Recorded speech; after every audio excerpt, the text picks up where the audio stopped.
올 1월부터 개인적으로 제가 금요기도회를 섬기는 날에는 이 갈라디아서 본문을 가지고 순서대로 말씀을 나눠야겠다, 그렇게 결정하고요. 오늘 벌써 두 번째 날입니다.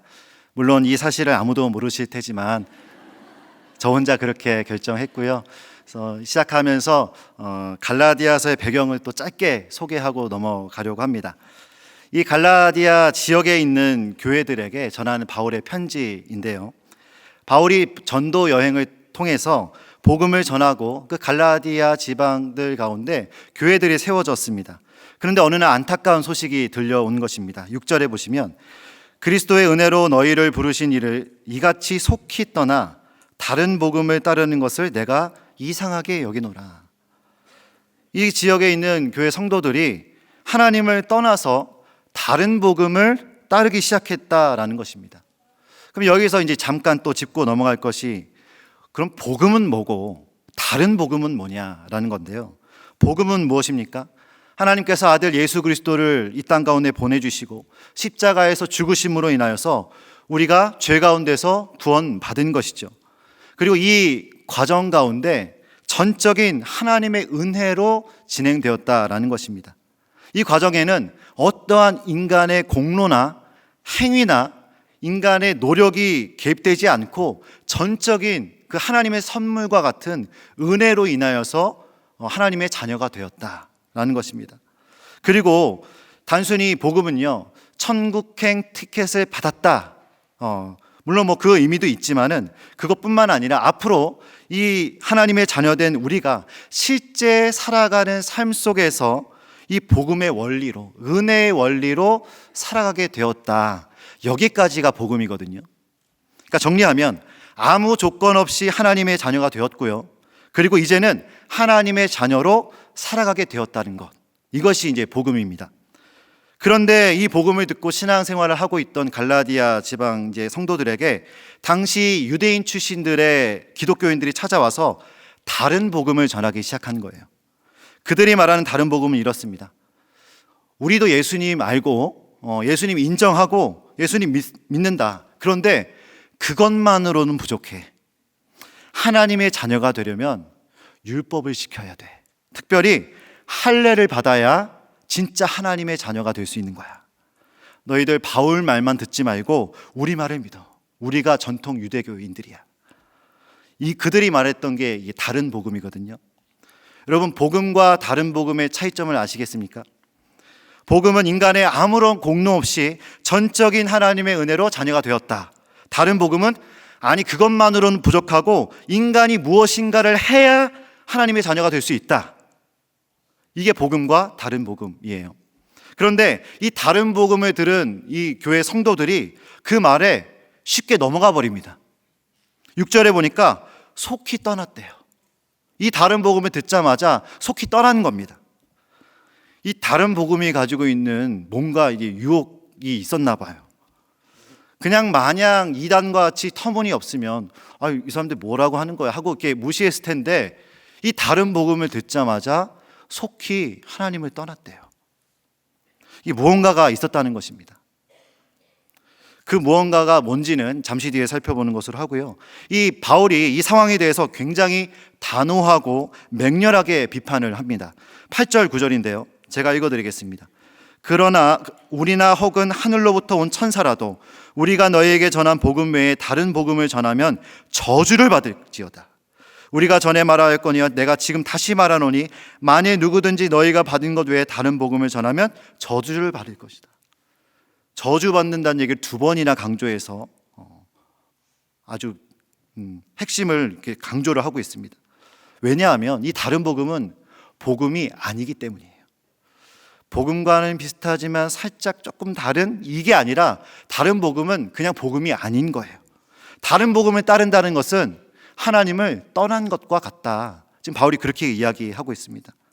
그럼에도 바울이 이 다른 복음이라는 단어를 쓴 이유는 그들이 주장하고 있는 것이 우리도 복음이다라고 얘기하고 있기 때문에 다른 복음이다라고 표현한 것이지, 그것이 어느 정도 인정이 돼서 다른 복음이다 얘기하고 있는 것이 아니거든요.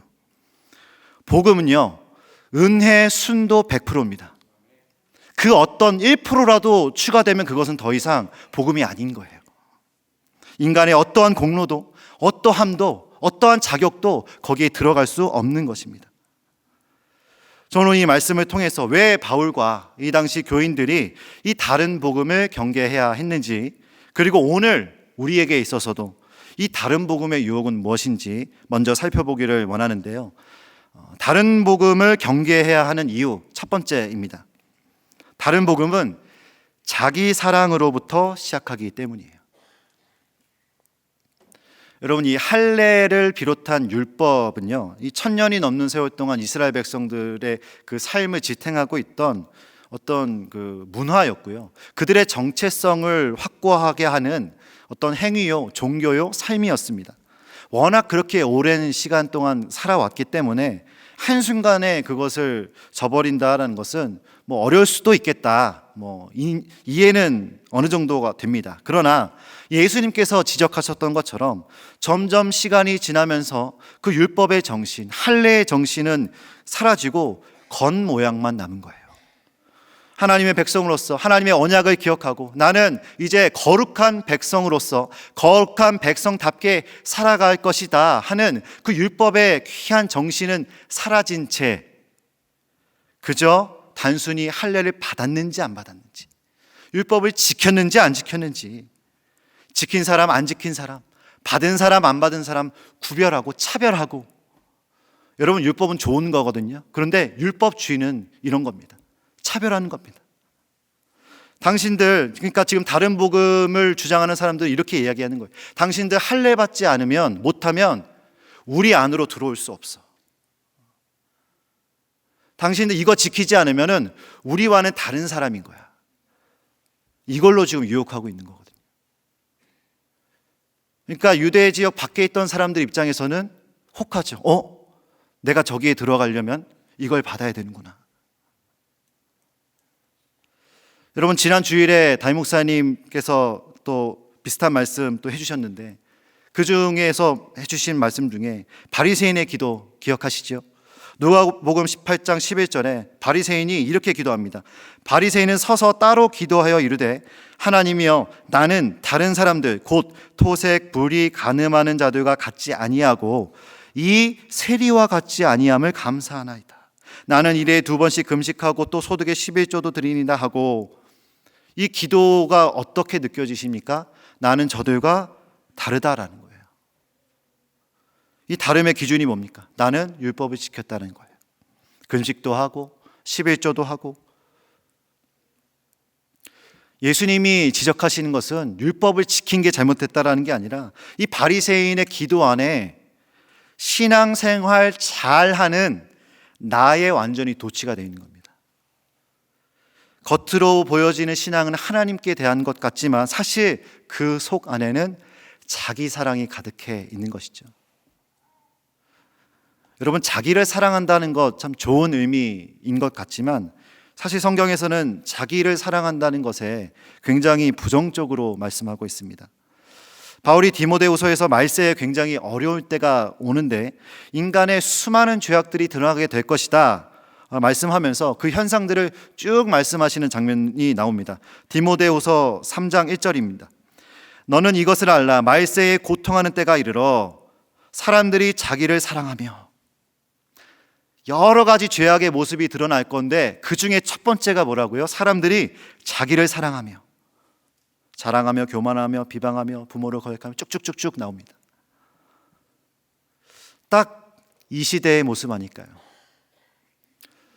미국의 그 타임지라는 시사 주간지에서 요즘 세대에 대해서 미미미 제너레이션이다 이런 표현을 썼고, 이전에 또 말씀을 통해서 우리가 배우지 않았습니까?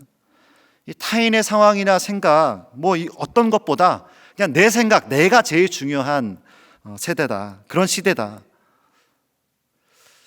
여러분, 그런데요, 복음적으로 살아가는 삶의 모습은요, 이 세상이 말하는 이 자기 사랑과는 거리가 먼 삶입니다. 오히려 자기 사랑이 아닌 자기 부인이죠.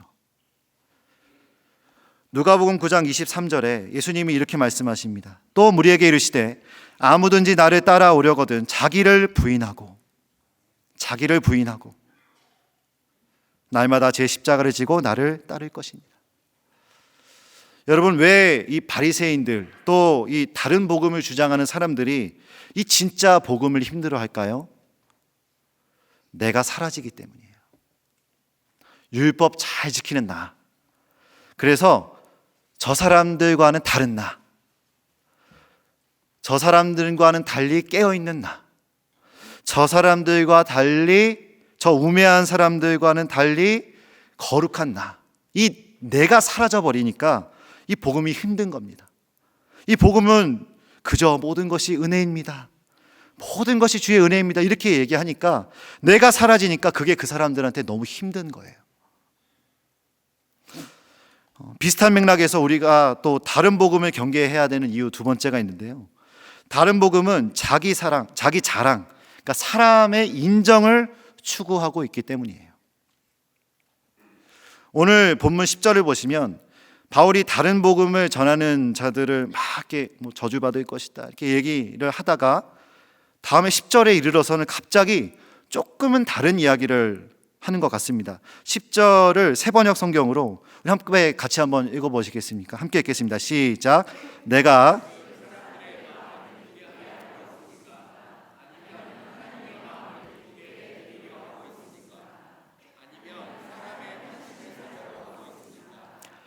아직도 사람의 환심을 사려 하고 있다면 나는 그리스도의 종이 아닙니다. 앞에 8절 9절에서는 다른 복음 아니다, 그거 전하면 저주받을 것이다 맹렬하게 비판하다가 갑자기 10절에서 내가 아직도 사람의 환심을 사려 하고 있다면 나는 그리스도 종이 아니다. 왜 이렇게 이야기를 하고 있을까요? 여러분, 바울 역시 주님을 만나기 전에 완전한 율법주의자였습니다.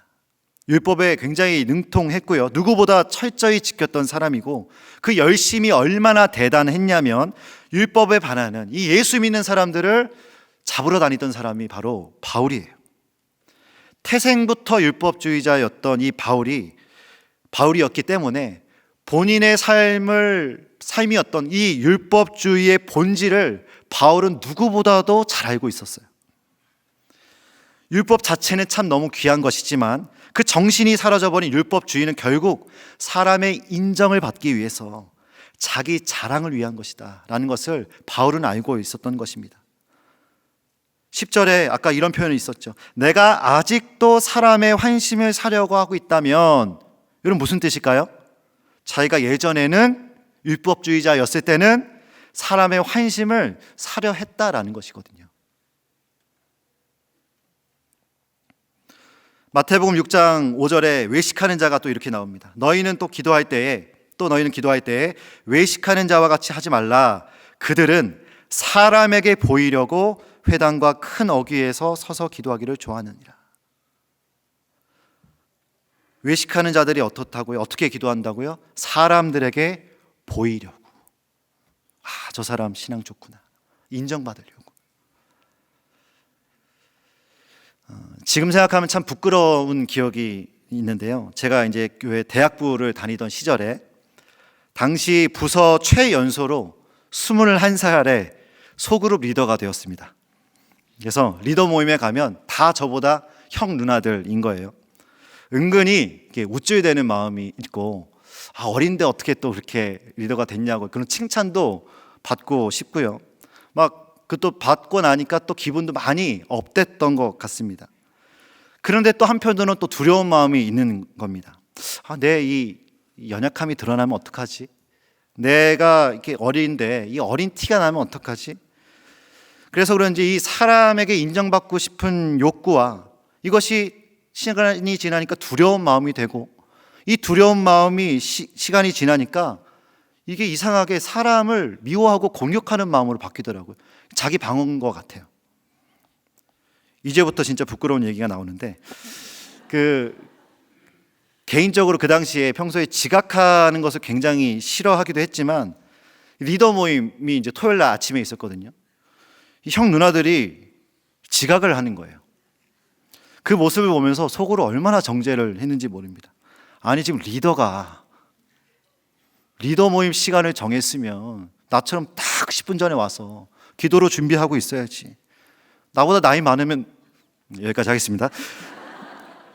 여러분, 근데 지금 생각하면 형 누나들이라고 해봤자 20대 중반이에요.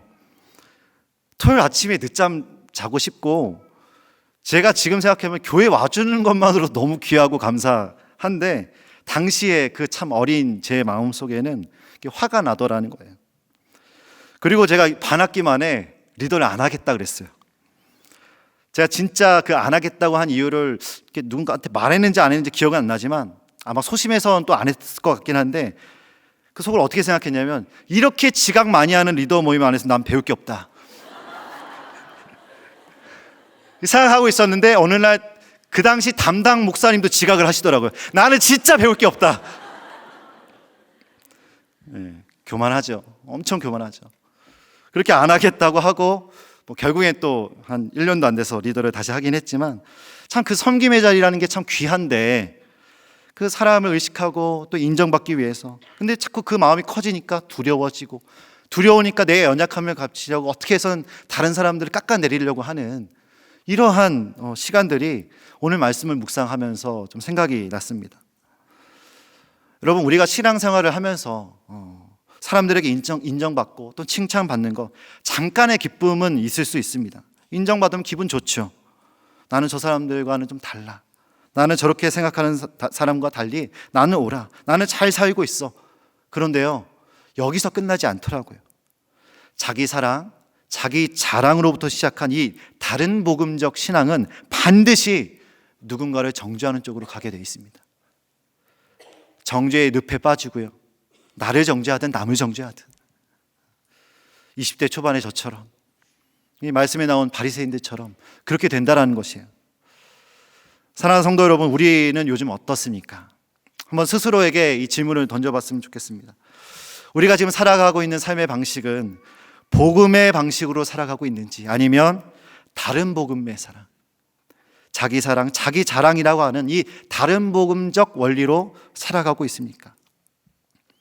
이 질문에 답할 수 있는 기준은 사실 간단합니다. 내 삶의 모든 영역에서 내가 지나간 자리에 예수님이 드러나고 있는가, 아니면 내가 드러나는가? 나의 말과 생각과 행동을 통해 예수님이 드러나는가, 아니면 나의 어떠함이 드러나고 있는가?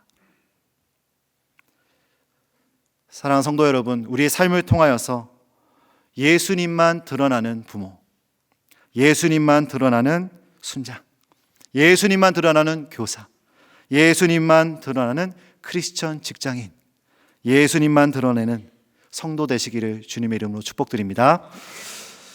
이렇게 다른 복음의 유혹은 2000년 전이나 오늘 우리에게나 어김없이 유혹으로 찾아오고 있습니다. 그렇다면 우리는 어떻게 하면 이 유혹을 뒤로하고 우리를 은혜로 부르신 그 복음적인 삶으로 살아갈 수 있을까요? 우리가 복음적인 삶을 살아가기 위해 기억해야 할 두 가지를 살펴보고, 이것을 또 기도 제목 삼아서 기도하기를 원하는데요. 자, 복음적인 삶을 살아가기 위해 기억해야 될 첫 번째, 주님이 다 이루셨다라는 것입니다. 현대사회에서 참 많은 사람들이 자기가 얼마나 인정받을 만한 존재인지를 증명하기 위해 참 애쓰면서 살아가고 있는지 모릅니다. 돈, 외모, 능력, 권위, 이런 것들 얻기 위해서 애쓰는 이유가 무엇입니까? 이게 있어야 사람들이 나를 인정해 주거든요. 이게 있어야 내가 사랑받을 만한 존재처럼 느껴지거든요. 실제로 그렇게 해야 사람들이 사랑해 주기도 하고요. 요즘 그 결혼 소개업체 가입하는 사람들 이야기를 이렇게 잠깐 기사로 본 적이 있는데요. 사람들의 그 가입하면서 조건을 입력하면요, 몇 점짜리인지 등급이 뜬대요. 그리고 그 등급에 따라서 더 충격적인 것은 가입비가 다르대요. 저도 이제 가입을 한번 해보고 싶더라고요. 내 몇 등급일까? 물론 저는 결혼을 했습니다. 제가 몇 등급인지가 궁금해서 하지는 않았습니다만, 여러분, 세상은 그 사람이 뭘 갖췄는지, 조건이 어떤지에 따라서 그 사람의 가치를 결정해요. 이게 세상의 원리고요. 이게 교회 안에 들어오면 다른 복음의 원리입니다. 이런 세상을 살다가 보니까 아무런 조건 없이 구원해 주신다는 이 은혜가 이해가 안 가는 거예요. 여러분, 복음에는 조건이 없습니다. 복음은 원래 주님께 죄송한 표현이지만 비합리적인 거예요. 제가 몇 주 전에 또 새벽 기도회를 통해서 나누었고, 요즘 만나는 분들과 자주 나누는 이야기가 있는데요, 저는 이제 제 삶에 있어서 저의 어떠함을 증명하기 위해서 애쓰지 않기로 날마다 결단하고 있습니다. 왜냐하면 이미 하나님께서 저를 위해서 모든 것을 이루셨기 때문에, 하나님의 사랑을 십자가에서 확정하셨고, 제가 그 사랑을 받을 만한 존재임을 이미 하나님이 증명해 주셨기 때문에 나는 이제 더 이상 내가 어떠한 존재를 증명하려고 애쓰지 않겠다 결단한 거거든요. 문득 이런 생각들이 찾아올 때가 있습니다. 이렇게 하면 성도들이 나를 괜찮은 목사라고 하겠지. 이렇게 하면 내가 사람들에게 인정받겠지. 이렇게 말하면 칭찬받겠지. 그런데 아무리 생각해도 하나님은 저 그런 거 증명하라고 목사시키지 않으셨거든요. 엊그제 우리가 살펴본 한 구절 묵상의 한 구절 말씀인데요, 요한복음 19장 30절입니다. 예수께서 신 포도주를 받으신 후에 이르시되 다 이루었다 하시고 머리를 숙이니 영혼이 떠나가시니라. 십자가 위에서 다 이루셨습니다. 우리가 치러야 할 증명, 치러야 할 대가, 치러야 할 모든 율법을 주님이 십자가에서 다 이루셨어요. 이제 저와 여러분들의 인생은 주님의 십자가 사랑으로 인해서 얼마나 가치 있고 사랑받을 만한 존재인지 증명이 되었단 말입니다. 무려 하나님의 아들이라는, 전능하신 하나님의 아들이라는 그 목숨값으로 우리가 증명되었어요. 그렇기 때문에 이제는 우리 더 이상 나의 어떠함을 증명하기 위해서 아둥바둥하고, 증명되건 잠깐 기뻐했다가 안 되면 막 낙심했다가 성에 안 차서 목말라하고, 이러한 삶으로 부름받지 않았다는 것입니다. 사단은 우리 신앙에 자꾸 이런 복음에 다 이물질을 자꾸 넣으려고 합니다. 십자가 은혜, 그래 괜찮아. 근데 그것만으로 안 돼. 더 증명해야 돼. 더 사랑받을 만한 존재로 더 뭔가를 해내야 돼. 무언가를 더 해내야만, 어떤 자격을 갖춰야만 하나님의 자녀라고 사단은 자꾸 속삭이는 거거든요. 물론 우리가 하나님의 자녀라면 순종하는 삶 가운데서 열매 맺어야 될 것들이 있습니다. 반드시 그래야 합니다. 그런데 어떠한 딱 규격화해 놓은 모습을 정해놓고 이거 아니면 하나님의 자녀 아니다, 이 모습, 이 행동, 이 삶의 양식, 이 생각 아니면 당신은 하나님의 자녀가 아니다 라고 이야기한다면 그것은 다른 복음입니다. 여러분, 그렇기 때문에 이 다른 복음적 신앙과는 굉장히 위험합니다. 왜냐하면 십자가를 부정하는 일이기 때문입니다. 십자가가 충분하지 않다고 하는 거거든요. 사람이 우상이 되는 우상 숭배와 같습니다. 십자가의 목숨값, 예수님의 목숨값으로는 모자라다, 그것으로는 충분하지 않다. 여러분, 얼마나 교만한 생각입니까? 주님 이런 모습을 보시면 얼마나 슬퍼하실까요? 여러분, 이제 스스로에 대해서 또 타인에 대해서도 선포하십시오. 예수 십자가 공로로 충분하다. 주님께서 다 이루셨다. 복음적 삶을 살아가기 위해 우리가 기억해야 될 두 번째가 있는데요, 이제 우리는 하나님의 기쁨을 위해 살아가는 존재가 되었다라는 사실입니다. 갈라디아서 1장 10절을 제가 다시 한번 읽어드리겠습니다. 이제 내가 사람들에게 좋게 하랴, 하나님께 좋게 하랴, 사람들에게 기쁨을 구하랴. 내가 지금까지 사람들의 기쁨을 구하였다면 그리스도의 종이 아니니라. 변화되었다는 거거든요. 또 고린도후서 5장 15절에 그가 모든 사람을 대신하여 죽으심은 살아있는 자들로 하여금 다시는 그들 자신을 위하여 살지 않고 오직 그들을 대신하여 죽었다가 다시 살아나신 이를 위하여 살게 하려 함이라. 바울은 과거에 자기 자신을 위해 살아가던 존재였습니다. 그러나 예수님을 인격적으로 만난 이후에, 십자가 은혜로 구원받은 이후에 그의 정체성이 바뀌었어요. 여러분 앞에도 말씀드렸지만 정체성이 바뀌었다는 것은요, 나중에 가는 그 천국에 들어가는 천국행 티켓을 받았다는 것이 다가 아니라 삶이 바뀌었다는 거거든요. 삶의 방향이 바뀌었고 삶의 내용이, 목적이 바뀌었다는 것을 의미합니다. 전에는 자기 사랑, 자기 증명을 위해 살아가는 존재였다면 이제는 나 자신을 위해 살아가지 않고 누구를 위하여서, 나를 위하여 십자가에서 죽으신 그분을 위해서 살아가는 존재로 바뀌었다는 것을 의미합니다. 바울이 주님을 만나기 전에 어떤 사람이었는지, 어떤 것을 추구했는지, 그리고 주님을 만난 후에는 어떤 사람이 되었는지 잘 보여주는 성경 말씀이 있는데요, 빌립보서 3장에 있습니다. 여러분 이거 한번 같이 쭉 읽으면서 바울의 변화를 생각해 보시며 이 변화가 나의 변화가 되기를 소원합니다. 이 마음으로 우리 같이 한번 읽어보도록 하겠습니다. 빌립보서 3장 5절에서부터 9절까지입니다. 함께 읽겠습니다. 나는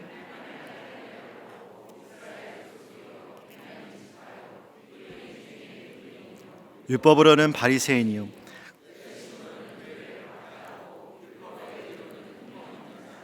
그러나 무엇이든지 내게 유익하던 것을 내가 그리스도를 위하여 다 해로 여길 뿐더러 또한 모든 것을 해로 여김은 내 주 그리스도 예수를 아는 지식이 가장 내가 그를 위하여 모든 것을 잃어버리고 배설물로 여김은 그리스도를 얻고 그 안에서 발견되려 함이니 내가 가진 의는 율법에서 난 것이 아니요 오직 그리스도를 곧 믿음으로 하나님께로부터 난 의라. 아멘. 아멘. 여러분 아멘이시죠? 간혹 이 전적인 은혜, 인간의 공로 없음, 이것을 강조하다 보면 어떤 분들은 오해를 하기도 합니다. 아니 그러면 아무것도 안 하다가 그냥 편한 대로, 뭐 이렇게 죄까지는 아니더라도 편한 대로 살다가 나중에 예수님 믿고 천국 가면 되는 거 아닙니까? 아무 공로 없다면서요.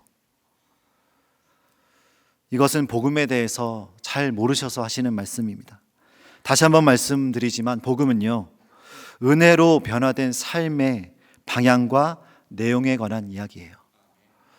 브라이언 채플이라는 목사님께서 그의 책에서 이런 말씀합니다. 행위가 정체성을 결정하지 않는다.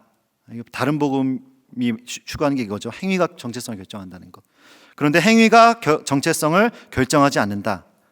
하나님의 은혜가 확립해주는 정체성이 우리가 본받는 행위를 결정한다. 하나님의 은혜로 부여받은 이 정체성이 우리가 앞으로 어떻게 살아가야 될지를 결정해 준다는 것이에요. 쉽게 말해서 은혜는 우리를 정체성을 결정해 주고, 은혜는 우리가 앞으로 예수님을 따라가는 삶으로 우리를 인도하여 가신다라는 것입니다. 그래서 진짜 복음적인 삶은요, 하나님의 말씀에 순종하고 그리스도를 사랑하며 그리스도를 기쁘시게 하는 삶으로 살아가는 것입니다. 사랑하는 성도 여러분, 우리가 그러한 삶으로 부름받았습니다. 더 이상 세상이 말하는 그 다른 복음이 말하는 자기 사랑, 자기 자랑을 위하여서 부름받은 존재가 아닙니다. 우리의 옛자아는 십자가에 그리스도와 함께 못 박혔고요, 이제는 나를 구원하신 그 주님을 위하여서, 그 주님을 기쁘시게 하는 그 삶으로 우리의 존재가 바뀌었어요. 말씀을 맺고자 합니다. 여러분, 그래서 오늘도 우리에게는 은혜가 필요한 것입니다. 십자가에서 이루신 그 일이 불충분해서가 아니라 십자가 은혜는 완전한데요, 우리는 여전히 연약한 존재이기 때문에, 넘어질 수밖에 없는 존재이기 때문에, 가만히 내버려두면 자꾸 자기 사랑, 자기 자랑, 다른 복음으로 흘러가는 우리이기 때문에 오늘도 십자가의 은혜가 우리에게 필요한 거거든요. 오늘 이 밤에 이 십자가 은혜, 이 사랑을 다시 한번 기억하면서 우리의 삶의 목적과 방향이 다시 한번 복음의 방향으로, 은혜의 방향으로 나아가는 오늘 이 밤 되기를 소망합니다.